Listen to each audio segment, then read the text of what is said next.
안녕하십니까. 로얄 스토리입니다.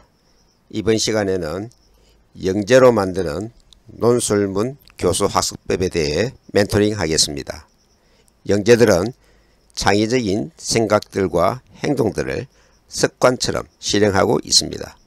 모두가 예라고 할 때 아니오를 생각해 보는 사람, 모두가 가는 넓은 길을 그저 생각 없이 따라갈 때 좁지만 새로운 길을 찾아보는 사람, 모든 일에 작은 틈새를 주시하는 사람, 사소하고 하찮다고 무시하고 지나치는 것들을 유심히 관찰하고 탐구하는 사람, 모두가 옳다고 해도 한 번쯤 의심을 하고 의문을 품는 사람, 타인을 그리워하는 고독보다 자신을 사랑하는 독존을 즐기는 사람, 자만심이 아니라 자존감을 지키는 사람, 이런 사람들이 세상을 변화시키고 진보의 걸음을 내딛게 하는 개척자들입니다. 이들은 정답만을 요구했던 이제까지의 교육에 전환점을 갖게 하는 혁신가들입니다. 우리는 이들을 창의적인 인간이라고 부릅니다. 이제까지의 교육이 같은 교실, 같은 책상, 같은 교과서에 머리를 묶고 있는 것을 당연하게 여겼다면 이제는 아니오를 한 번쯤은 생각하며 새로운 창의 교육의 길로 나아가야 합니다. 창의 교육이 바로 IB 교육이고 영재 교육입니다. 논술문 교수 학습법. 첫째, 기초학습 단계는 논술 형식 공부로 형식론입니다. 1. 논술문의 정의와 성격을 알아봅니다. 2.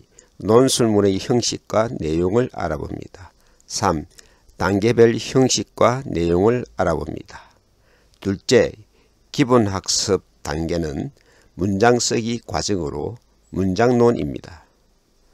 1. 기본 문장 형식과 주술 관계를 알아봅니다. 2. 육하 원칙과 추론 방법 세 가지를 알아봅니다. 3. 구체적 쓰기 방법을 알아봅니다. 셋째, 본격 학습 단계는 창작론입니다. 논술문의 개요를 짜고 실제로 자신의 생각과 주장을 논리적으로 비판하며 논술문을 씁니다. 넷째, 심화학습 단계는 차별화 과정으로 기법론입니다. 1. 경험을 독특하고 개성적 관점과 표현으로 씁니다. 2. 표현을 자기만의 노하우로 독창성 있게 합니다. 3. 설득을 논술의 목표와 목적에 맞게 논리적으로 공감시킵니다. 논술문 구성 형식은 3단계로 처음 서론에서는 문제 제기와 관심을 환기시키고 글을 쓰는 이유와 목적을 드러냅니다. 가운데 본론에서는 주장을 뒷받침하는 이유와 근거를 반드시 제시하고 설득력 있게 논리적인 증거를 활용하여 공감시킵니다. 끝맺음 결론에서는 본론을 요약해서 정리하고 주장을 강조하여 독자에게 호소합니다.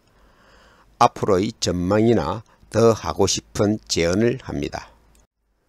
논지 전개 방법. 1. 보편성과 창의성을 동시에 갖추어서 공감과 설득을 시킵니다. 2.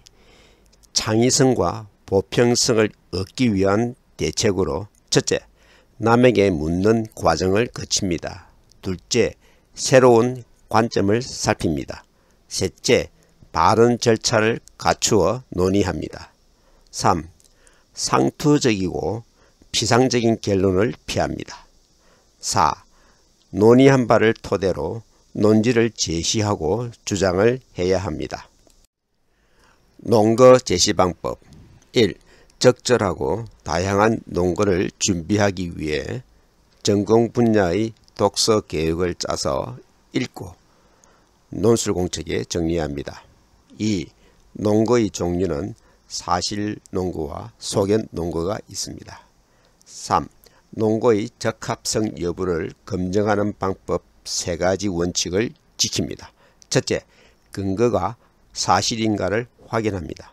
둘째, 근거가 논제와 직접 관계가 있는가를 알아봅니다. 셋째, 이 근거 외에 다른 것은 없는가를 찾아봅니다. 토론과 논술은 사고력과 창의력에 좌우됩니다. 발산사고는 자기 주도로 다양한 문제를 찾아 합리적 해결 방안을 제시하는 사고력입니다. 수렴사고는 문제 해결의 이유와 근거를 제시하여 논리적으로 증명하는 사고력입니다.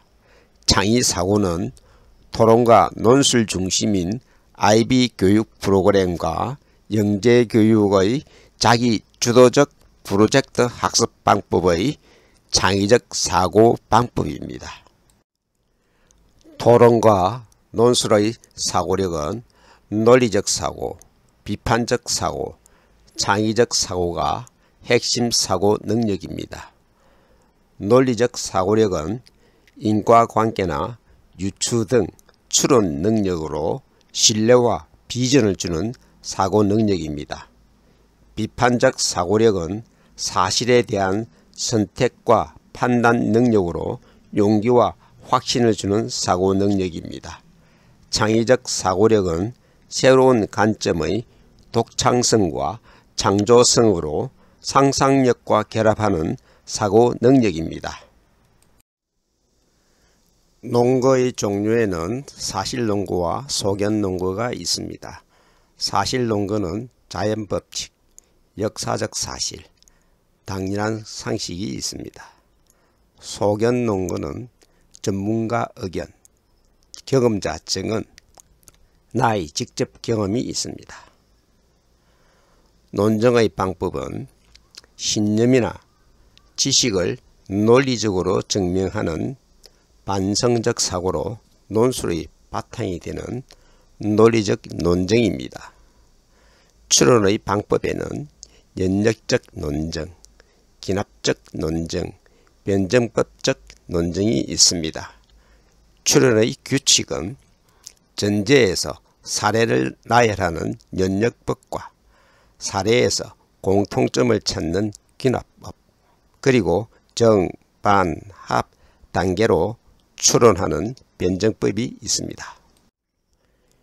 육하원칙의 방법으로 문장의 규칙에 맞춰 서술해야 논리적인 문장이 됩니다. 논리적인 문장은 지식이나 정보를 전달하는데 신속하고 정확할 뿐만 아니라 의견이나 주장을 펼치거나 설득시키는 데에도 논리적이고 비판적으로 공감시킬 수 있습니다. 언제, 어디서, 누가, 무엇을, 어떻게, 왜 라는 원칙입니다. 학생들이 쓴 논술문의 문장에서 가장 중요한 문제점은 정확한 문장으로 쓴 것이 30에서 40% 정도입니다. 그리고 문법적으로 어긋나는 비문이 약 60에서 70%입니다. 비문에는 주어와 서술어가 호응하지 않고 문장의 구조가 맞지 않고 문맥의 조응이 불규칙합니다. 또 여러가지로 해석할 수 있고 외국어식 표현이 많습니다. 정문으로 쓰려면 첫째, 하나의 문장에는 하나의 의미를 담도록 합니다. 둘째, 주어와 서술어 관계와 문장의 구조가 문법의 규칙에 맞는지 확인합니다. 셋째, 말로 하는 구어체가 아닌 글로 쓰는 문어체로 문장을 씁니다. 문장 구성에서 가장 중요한 것이 단락의 구성 요건입니다. 첫째, 응집성 단락입니다. 단락은 하나의 개념 중심 사고단위이므로 하나의 생각을 중심으로 뭉친 내용을 씁니다. 둘째, 단위성 단락입니다. 주요한 단락인지, 도입하는 단락인지, 보충하는 단락인지, 연락하는 단락인지, 결미하는 단락인지 등 단락의 기능이 분명해야 합니다. 셋째, 유기성 단락입니다. 문장이나 단락이 자연스럽게 이어지도록 알맞은 접속어와 지시어를 사용합니다. 단락의 전개 방법에는 1. 시간의 순서에 의한 전개, 2. 공간의 배열에 의한 전개, 3. 신뢰에 의한 전개, 4. 정의에 의한 전개, 5. 인과관계의 분석을 통한 전개, 6. 비교 및 대조에 의한 전개 등이 있습니다. 로스쿨 입학시험 리트는 긴 텍스트를 이해하는 독해 능력 테스트입니다. 영재교육 멘토링은 여러분과 함께 만들어가는 채널입니다. 좋은 의견과 질문을 바랍니다. 교육 현장에서 직접 가르친 노하우로 멘토링 하겠습니다. 지금까지 노열 스토리였습니다. 감사합니다.